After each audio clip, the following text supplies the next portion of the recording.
चाहिए, कैसे नहीं रहना चाहिए। प्रियो, कष्ट से तो हम भाग नहीं सकते हैं। मुसीबत कभी ना कभी हमको घेर ही लेती है और तब ही हम उन परिस्थितियों में रहकर के भी काफी कुछ सीखते हैं। आज का हम जो शीर्षक लेकर के चल रहे हैं वो है कष्ट कैसे न सहें, हाउ नॉट टू सफर। और अब तक हम लोगों ने इस शीर्षक को लेकर के 3 पार्ट सीख चुके हैं। Lesson number 1 was do not blame Satan for all suffering। पहला पार्ट था कि सभी कष्टों के लिए शैतान को दोष न दें। Lesson number 2, do not be rash with your mouth। अपने बोलने में उतावली न करें। Last week we saw lesson number 3, do not think your problem is unique।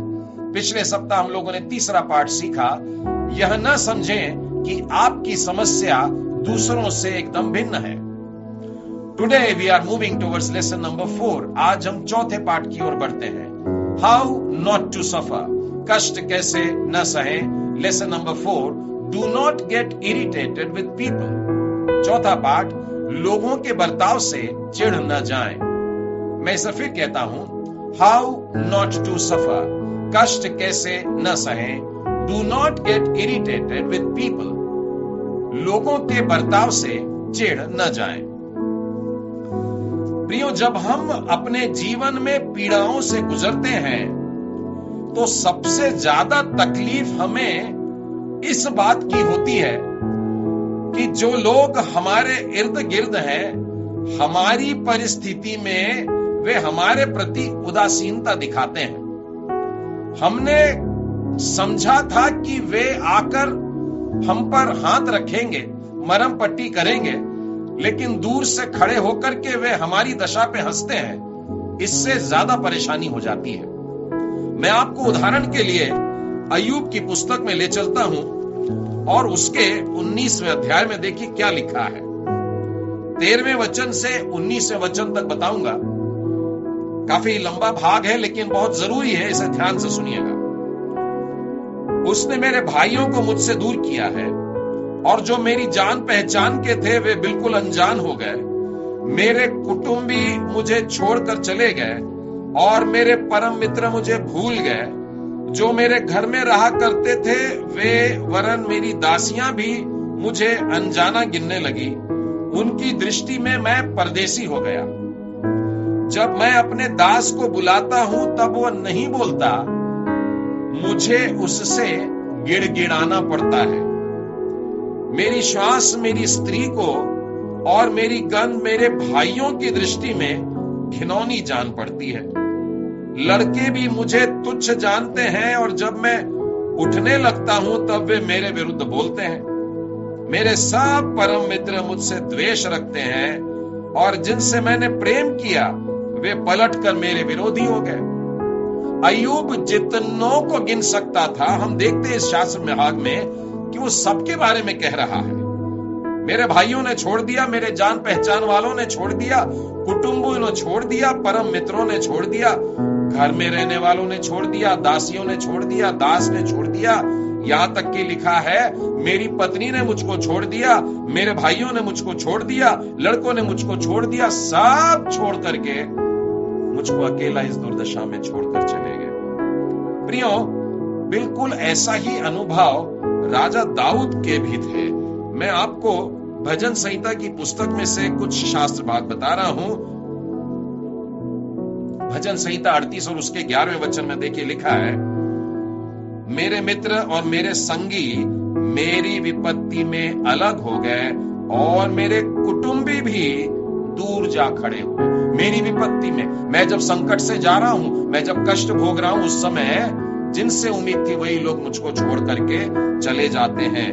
उसके बाद में 69वें अध्याय में आइए 8वें वचन देखिए, मैं अपने भाइयों के सामने अजनबी हुआ और अपने सगे भाइयों की दृष्टि में परदेसी ठहरा हूं। यदि आप भजन संहिता की पुस्तक में देखेंगे तो आप पाएंगे कि दाऊद ने इस प्रकार के बहुत से बयान बार बार दिए हैं। उसी अध्याय में देखिए 20वें वचन में क्या लिखा है, मेरा हृदय नाम धराई के कारण फट गया और मैं बहुत उदास हुआ। इस प्रकार की मनोव्यथा के थ्रू गुजर रहा है। अलग अलग लोगों से जिनसे प्रेम की उम्मीद थी, सांत्वना की उम्मीद थी, शांति चाहता था, उन लोगों ने ही उसको छोड़ करके चले गए।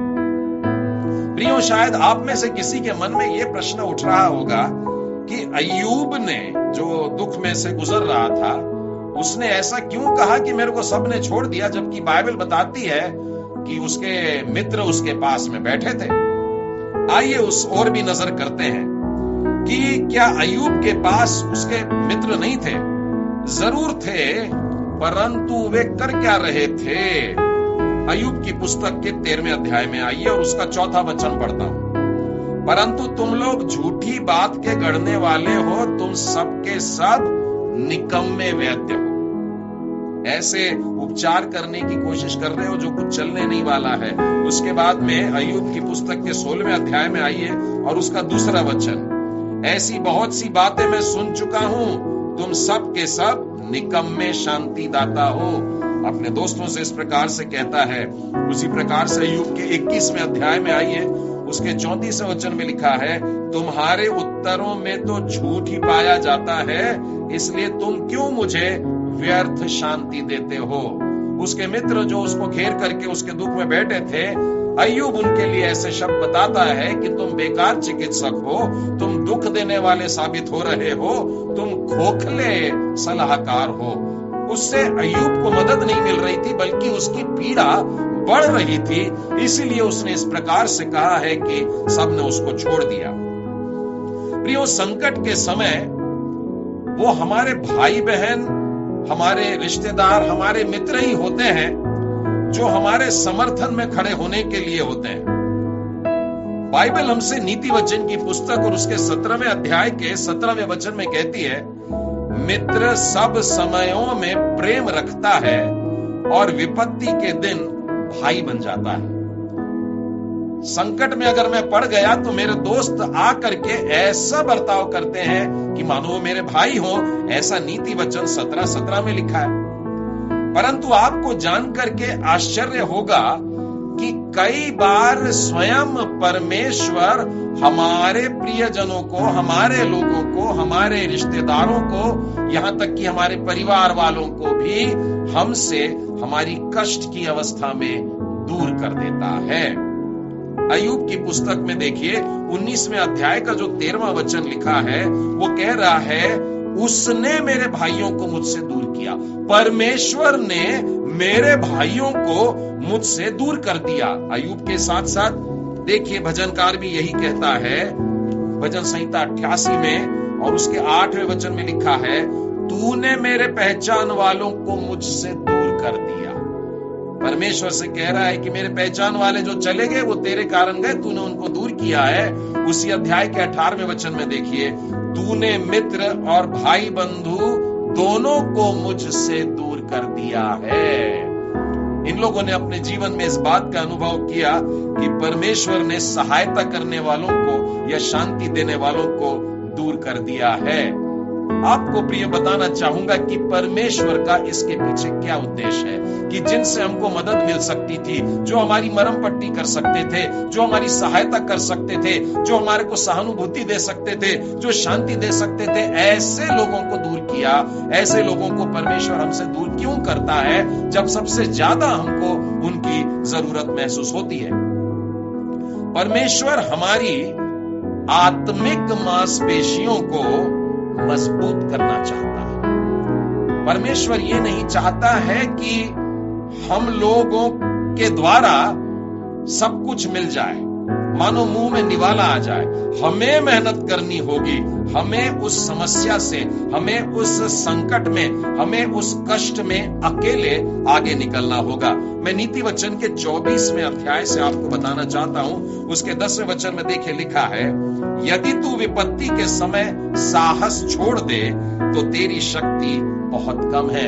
परमेश्वर कहता है इस वेदना से जो तू गुजर रहा है, तू हर बार दूसरों की सहायता लेके क्यों निकलता है? तू स्वयं मेहनत कर, तू स्वयं विश्वास को बढ़ा, तू उसके द्वारा आगे बढ़ और देख तेरी आत्मिक मांसपेशियां कैसे मजबूत होती हैं। उसी प्रकार से मैं यशायाह नबी की पुस्तक और उसके 59वें अध्याय और उसके 16वें वचन में से बताता हूं। उसने देखा कि कोई भी पुरुष नहीं और इससे अचंभा किया कि कोई विनती करने वाला नहीं। तब उसने अपने ही भुजबल से उद्धार किया और अपने धर्मी होने के कारण वो संभल गया। प्रभु यीशु के बारे में भविष्यवाणी की जा रही है। वो चाहता था कि लोग उसकी मदद करें, उसकी सहायता करें, लेकिन कोई साथ नहीं दे रहा। यहां तक कि यीशु ने अपने शिष्यों को यह तक बोल दिया, मत्ती के 26वें अध्याय में देखिए, वो चाहता था कि उसके शिष्य उसके साथ उसके लिए प्रार्थना करें। उसकी दुख की घड़ी थी, बड़ी व्याकुलता की घड़ी थी, और वो कह रहा था कि मेरे लिए तुम लोग भी दुआ मांगो। लेकिन वो एक बार जाके देखता तो सो रहे हैं, फिर दूसरी बार जाके देखता तो सो रहे हैं, तीसरी बार जाकर के देखता है सो रहे हैं। लेकिन इन सब के बावजूद भी प्रभु यीशु ने साहस नहीं खोया। वे अपने घुटनों पे रहे और पिता को पुकारते रहे, और वो कह रहे थे कि पिताजी मेरी नहीं तेरी इच्छा पूरी हो। और उसको साहस देने वाला वो स्वर्गदूत आया, और फिर वो मजबूती से खड़ा हुआ और क्रूस को भी उठाने के लिए, क्रूस की मृत्यु को सहने की सामर्थ भी अब उसमें नजर आती है। शिष्यों के छोड़ देने के कारण यीशु निराश नहीं हो गए। सहायता जिनसे मिल सकती थी उनसे नहीं मिली तो मनुष्य टूट नहीं गया। और यीशु से हमको यही बात आज अपने जीवन में सीखनी है कि जिनसे सहायता की उम्मीद की, जिनसे सहायता मांगी और फिर भी नहीं मिली, उसके बाद भी अकेले करने का है। परमेश्वर चाहता है कि इसमें से होकर के गुजरें, इसके द्वारा हमारी आत्मिक उन्नति होती है। प्रियो, इसे मैं एकांत का अनुशासन कहता हूं, और इस एकांत के अनुशासन में हम बहुत कुछ सीख पाते हैं, अपने आप को मजबूत कर पाते हैं। मेरे साथ में इब्रानियों की पुस्तक और उसके 12वें अध्याय में आइए, और उसके 12वें और 13वें वचन को हम देखेंगे। इब्रानियों 12 और उसके 12वें और 13वें वचन में लिखा है, इसीलिए ढीले हाथों और निर्बल घुटनों को सीधे करो और अपने पांवों के लिए सीधे